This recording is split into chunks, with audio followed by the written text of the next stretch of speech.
Hello, Becky Duff here. Welcome to or welcome back to my channel. I am here today to talk about two Little Mermaid books. I saw this one on Ashley's channel from the Bookish Realm, and then I was just looking up like mermaid stories that I could read before going to see the new Disney's Little Mermaid, which I have yet to watch. Today is July 14th, and I still haven't seen the new Little Mermaid yet. I'll probably end up watching it when it comes out to streaming, but I picked up this one. And then I just went into my library's like search engine on their website and typed in like Little Mermaid and mermaid stories. And I got the Hans Christian Andersen's The Little Mermaid by Metafrog, which is like the graphic novel version of it. So it is like the original story, but abridged. So it's a little bit quicker to get through, I guess. I have not read the original Little Mermaid. But Ashley from the Bookish Realm, I was watching her mermaid video, and I'll link her video down below, of course.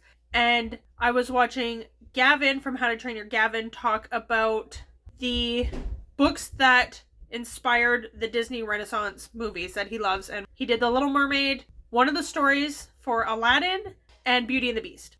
So I heard him talking about the Hans Christian Andersen's Little Mermaid. Everything he talked about is mentioned in here, basically. So I thought this was a good adaptation of it. I don't really want to talk about the story so much of The Little Mermaid. Fun fact, the Little Mermaid in here isn't named. She's just the littlest mermaid. And she's the youngest of 6 daughters. I think she's the 6th. I always thought it was 7 because I heard somewhere about the 7 seas. But yeah, 6 mermaids, almost identical to young girls who walk the earth, except their bodies ended in fishtails. The Little Mermaid was the youngest of them all.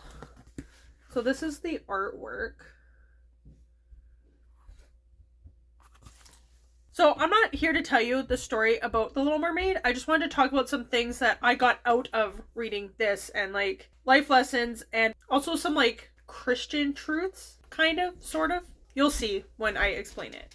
Okay, the lighting may have changed and the angle and stuff. My husband was down here helping me rearrange my tripod ring light thing. I feel like I'm slightly tilted a little bit, but I can't figure out how to fix it. My husband's helping me and then he left. Okay, that's as straight as you're gonna get me for this video for the time being. I gotta do this video really quickly. I guess what I want to talk about with The Little Mermaid is identity. And where we find our identity and what we are looking to give us value and our worth. What are we looking to outside of ourselves? Where are we looking to find those things? Our worth, our value, our identity. And so The Little Mermaid, when they turn 15, mermaids are able to go up to the surface and look around, check things out, whatever. So The Little Mermaid, she is the youngest of 6 girls. So, of course, she's watching her sisters go up and see things and talk about what they saw and come back down. And then she's waiting and waiting and waiting. Finally, it's her turn to go up. She goes up, she sees this ship and watches, like, who in the movie that we know of, Prince Eric, she sees him, like, dancing with all these girls and stuff. Again, nobody in here has names or anything like that. But she sees Prince Eric dancing with all these girls and stuff. And there's one girl who has this dress and it shows her legs. And the mermaid just finds that like so beautiful. Like this kind of dress right here that shows off her legs. And she kind of longs to have that as well. Anyways, this ship, there is a storm, it crashes. She saves the prince that she saw from the water, leaves him on the beach, but she doesn't want to be seen by other people, so he's unconscious, right? And then these other people come walking up, see him sitting there or lying there, so the Little Mermaid leaves and hides behind a rock kind of thing. And knows that this beautiful, handsome man that looks like a statue that she has, because everything she knows from the above world has come from shipwrecks. She's never even seen a ship just like floating on the surface before with people like still alive and walking around it, right? So there's this statue of this guy and she's like, this guy looks like this man that I rescued. So she leaves him and these other girls find him or whatever. And then she's like, this guy is never going to know that I'm the one who rescued him. So she's always looking where the castle is kind of thing that he is living in and watching for him. And then it talks about a tale was a mermaid's pride in her own world, but now that she had seen humans in their dresses and attires, or even bare-legged, she thought it quite ugly. Oh, if only I could be human. And she dived into the deepest depths of the ocean, to where mermaids were most afraid to go. So this is obviously where she's going to try and get legs. Try and trade in her tail, trade something for legs and being able to walk on the land. The Little Mermaid, she's 15 years old, right? And you can tell like how impulsive teenagers are and how they don't think about the future. She's met one human who's like never even talked to this person before. She just rescued him. She's seen people dancing. She has seen legs. She has seen the beauty of dresses and stuff like that a handful of times. She knows nothing about the above world, like at all. And she's like, you would never be able to truly fit. She's talking to like the sea witch here. And she's like, I can give you legs instead of your fishtail, but it would be foolish. For even so, you would never be able to truly fit in the world of the humans. And the mermaid is like, being human is all I wish. She's so young, right? And then the sea witch, this is what she looks like here. It says, it will hurt. Each step you take will be like walking on a long, sharp knife piercing through your body. And tells her that once a human, you will never be able to return to your own world and your own people to be a mermaid again. And if you fail to win the prince's heart and he marries another, you will cease to be human there and then. Instead, your body will turn to foam and you will live forever among the invisible creatures of the sea, the immortals. Nevertheless, in exchange for my gift, I will have to receive payment. You will have to give me your voice. I like this so you can tell like the age that this comes from. But do not worry, for you will not need it. A woman needs only her beauty, her graceful walk, her elegant eyes to capture another's heart. So Ariel, okay, her name is not Ariel for real, but that's how we know her. All she wants to be is human. And she is learning that in order to get her legs, she is going to have to give up her voice. And there's a lot to be said there about that. I am not an academic person at all. I was just reading this. It just brought to mind a few things. And I was like, I want to talk about this, but I am not an academic. I haven't even gone to university or anything like that. But just mentioning like giving up her voice, like that's a whole conversation, a whole video in and of itself. But she's going to give up her voice. But not only that, every step she takes is going to be like walking on a long, sharp knife piercing through your body. And she says, yeah, I'll live with every single step I take. That's what it is worth for me to have these legs. And having my voice taken from me, which she didn't know that originally. At first, she didn't know that. She found out later that would be the payment. But I just find it really, this line here, this bar here that I read earlier, a tail was a mermaid's pride in her own world. But now that she had seen humans in their dresses and attires, or even bare-legged, she thought it was quite ugly. And it just made me think about how we see other people, other cultures. We could travel the world and see the kind of clothes other people wear, or the jewelry they wear, or even like race, skin color, admiring another person's skin color or hair type or texture, the shape of a person's body. Like we all see things that we like in other people, that we find beautiful in other people and wish that we had that. Like I have one friend who's pretty tall and very, very, very skinny. And I can look at her and be like, I wish I was skinny like that. But I will never be. Even if I lose a bunch of weight and get in shape and stuff like that, I'm never going to be skinny the way she is skinny. Her body is built differently than my body is. And she could look at me and be like, I wish I had boobs like that. But she's never, unless she gets, like that's a little different. She could get surgery for that, cosmetic surgery, but it's not going to look right on her body to have breasts as big as mine. She could go up a size or two and still look somewhat natural, but to be like, I wish I had exactly what Becky has, it's not gonna look natural on her, and it's not gonna fit her body shape. And there are a few things we can do, like nose surgery or like facelifts and stuff like that to help, or even liposuction and things to help us look a certain way.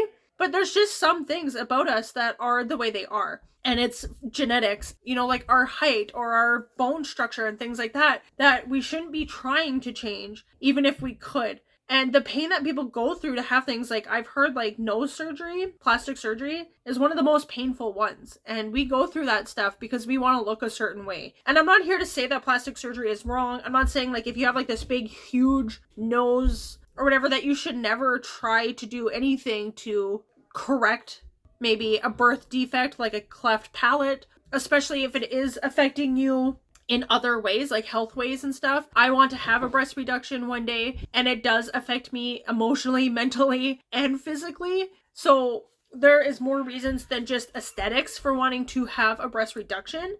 I'm not saying like it's wrong necessarily to have plastic surgery or to change things about us, but there's so much like to just look at somebody else and be like, I wish I had her skin color. I wish I had her hair type. I wish I had her eye color, and go to extreme lengths to change our physical appearance. We need to love ourselves for who we are and know like all body types are beautiful. All skin colors, all shades are beautiful. There's beauty to be found in all races and ethnicities. We can admire that in other people. We can admire the way another person's hair is, or their skin color, or their eye color, or whatever, without putting it on us being like, I wish I looked like that. Because there's probably something about you that somebody else finds beautiful and attractive and admires in you. But we tend to just focus on our flaws.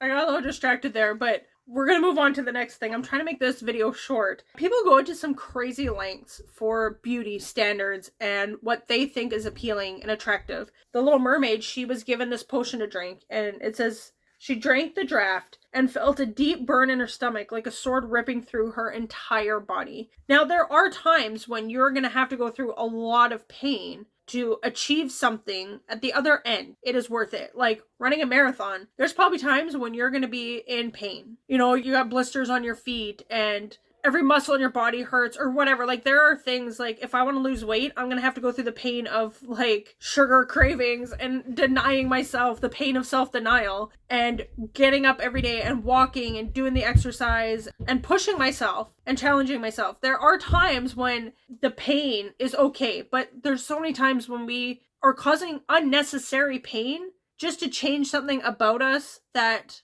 is beautiful, and we're just trying to please some kind of beauty standard that we think we need to fit into, some mold we think we need to fit into, or we're trying to do it for other people and not for ourselves, for our own self-confidence and our own self-love. Like losing weight can be for health reasons. You can be healthy and overweight. You can be unhealthy and very, very skinny. The size of your body, how much fat you carry, is not an indication about how healthy you are. But there are people who struggle with health conditions that can be helped and improved with weight loss or with a change in diet that leads to weight loss.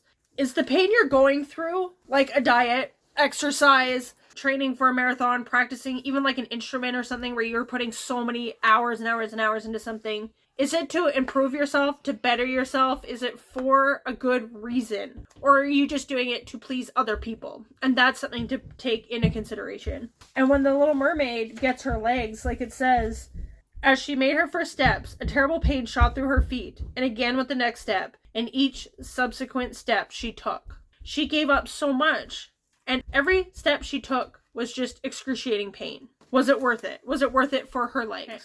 And then at this point in the story, the Little Mermaid, the prince has found who he believes saved him in that shipwreck. And she's lost her voice. She can't talk to him. And he asks the Little Mermaid to be a witness to their matrimony. The Little Mermaid simply did not know how to refuse. Oh, if only he knew, she thought, that I have given up my tail, my voice, my people, just to be with him. And I think it's so hard when you're young and you're seeking validation, you're seeking love, or what you believe is love.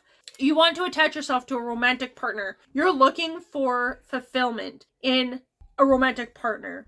And you're giving up everything. Your friends, your hobbies, your family, whatever it is, you're giving up so much of yourself to be with him. Insert your preferred romantic partner here. Him, her, them, whatever. How much of yourself are you giving up to please this person? How much are you giving up of yourself to mold yourself into the kind of person you think that person wants to be? When you are in a healthy relationship and you have found somebody to be with that you want to spend the rest of your life with, that you want to build a life with, they should bring out the best in you. You shouldn't have to change yourself to be with them. In a healthy, mature relationship, no matter what age you get together, but especially if you get together younger, like late teens into your 20s, you're going to grow together. You are going to change and develop and mature, and that's good. That's healthy. But the core of who you are shouldn't change, and you shouldn't have to change who you are to be with that person. They should bring out the very best in you. And love you through the worst stuff and help you to grow and change in ways that you want to, and be there with you and supportive of you in your journey. And yeah, just bring the best out in you, and you shouldn't have to give up. Like, she gave up her tail, her voice, and her people. Like, her tail is who she is as a mermaid. Her people, her family, her culture, where she lived, right? And her voice. Like, that's how important is our voice. And like I said, that's a whole other discussion right there. But she gave it all up just for this guy who doesn't even know her. He didn't even know she was the one. He never even laid eyes on her. He was unconscious, drowning in the ocean when she saved him and was infatuated with him. And he's like, who are you? Like, I don't know who you are. And then he finds her on the beach after she becomes human and builds up a friendship with her, but she's already given up everything for him. So ladies, young ones, those who are single and looking for a relationship, make sure you don't lose yourself in a relationship. Make sure you don't change yourself or lose yourself for this other person. Be true to who you are, and you will attract the right person into your life. Okay, so I think in this book, that's all I wanted to talk about for this story. And then in The Little Mermaid by Jerry Pinkney, I had like two things I think I wanted to talk about. So in this story, the Little Mermaid goes up to the surface and sees another girl walking, and it is a friendship story, not a romantic story. There is a scene in here that really made me think of the way the devil tempts us and tries to take us off the path God has for us. I'm not here to talk about the devil made me do it kind of theology. I don't believe like every mistake we make is not the devil. I'm just going to throw that out there. I want to preface that. If you're a Christian, you have an enemy. If you believe in God, you have to believe in Satan. And that enemy doesn't want us to succeed in life and doesn't want us to go down the path that God has for us, which is going to bring us joy and happiness and bring us close to God and eternal life. And the enemy doesn't want that. So in this, there is a sea serpent, and it's quite ugly and just very disturbing.